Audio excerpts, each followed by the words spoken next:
हनुआने मूसा खान जे आंगुरियुनि ते नचण छॾे ॾियो। वो हमेशा असां खे इस्तेमाल करे रहियो आहे। यार अचर मूसा खान खे बंदूक पाण खे त वॾे जो पलांद करणो आहे। पलांद अदा जो कंदासीं, पर चयोमांव त उन खां अॻु मूंखे कुझु हिसाब सिधा करणा आहिनि। कहिड़ा हिसाब? ॻाल्हि छो नथो करी? मिठल खान खे ज़रूर मारींदासीं, पर मिठल खान खां पहिरियां जब्बार जे सिर जो तोहफ़ो मिठल मुबारक में ॾींदासीं। पोइ शादी वारे ॾींहं जो एतिरो इंतज़ार छो थो कराई? हल त जब्बार जे सिर जो तोहफ़ो मिठल खान खे अॻुवाट ई ॾेई चऊं। हाली कुझु ॾींहं सब्र कयो। कल्ह जे वाक़े खां पोइ मिठल खान समझी वियो हूंदो त हाणे आचर वारा कुझु बि कोन कंदा ऐं हू बेखौफ़ थी घुमंदा।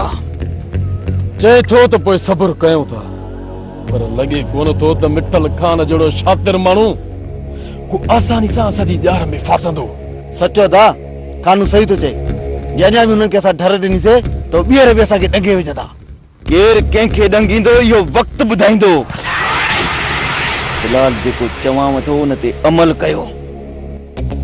जे मुंहिंजी मञो था त पोइ ठीकु आहे, जे तव्हांखे पंहिंजी हलाइणी आहे त जीअं वणेव तीअं वञी कयो। मुंहिंजी पचर छॾियो। वाह अचर वाह, खान त हाणे तुंहिंजी पचर कोन छॾींदो। बाक़ी यार जे मौत आयो त पोइ मयार न आहे। हाणे हुकुम कर त असांखे छा करणो आहे? तूं ऐं नबन वापसि घर ॾांहुं निकिरी हलो। मां जाइज़ो वठी अचां थो। जीअं ई शिकार बंदूक जे नोक ते ईंदो त मां तव्हांखे हकल कंदुसि। अचर तोखे ईअं अकेलो छॾे वञो? फ़िलहाल उन्हनि जा पेर पोइते आहिनि। तव्हां मुंहिंजो खुटको न कयो। नबन मधु टपड़ त पुट निकिरी हलूं। जेस ताईं तहां ॿिन्ही खे मुंहं वारा मोचड़ा न लॻंदा तेस ताईं सची कोन कंदो। कीअं सच चयो न मूं? ला इलाहा इल्लल्लाह मोहम्मद रसूलुल्लाह, ला इलाहा इल्लल्लाह मोहम्मद रसूलुल्लाह। जेको चवंदुमि सच चवंदुसि, सच खे सां कुझु न चवंदुसि। पाद थियण जी ज़रूरत न आहे।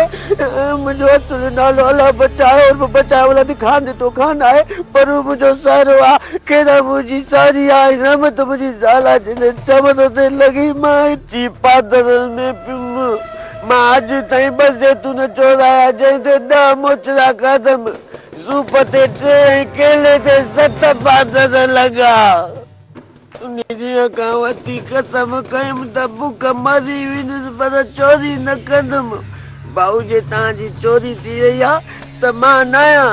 ही चोर अथव, पके जो पको चोर अथव।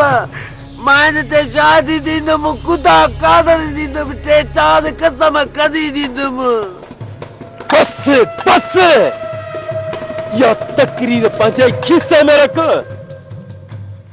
असांजी चोरी न आहे थियल। पक सां पोइ तव्हांजो ज़्यान थियल आहे। इहो ज़्यान बि हिन करायो आहे। इहा शादी बि मां ख़ुदा कादर ॾींदुसि, छो जो हीउ वॾो ज़्यानी माण्हू आहे। ॿुधो, असांजो ज़्यान बि न आहे थियल। अरे हा, मुखबरी पियो करे। देश दिलावर खान खे चए पियो पुलिस घुराए, जल्दी कर, वारो कर, छापो हणाए। भाऊ तव्हांजो नालो छा आहे? खानो। अरे हा, देश दिलावर खान खे चए पियो त खानू खे बदिरा। इहो अथव मुखबत, वॾो चमचो। इहा शादी बि मां ॾींदुसि, कसम कढी ॾींदुमि। हीउ वॾो मुखबत माण्हू अथव, हिनखे कुतुर कयोसि। पर मां ग़रीब आहियां, मूंखे चयो मां वञा।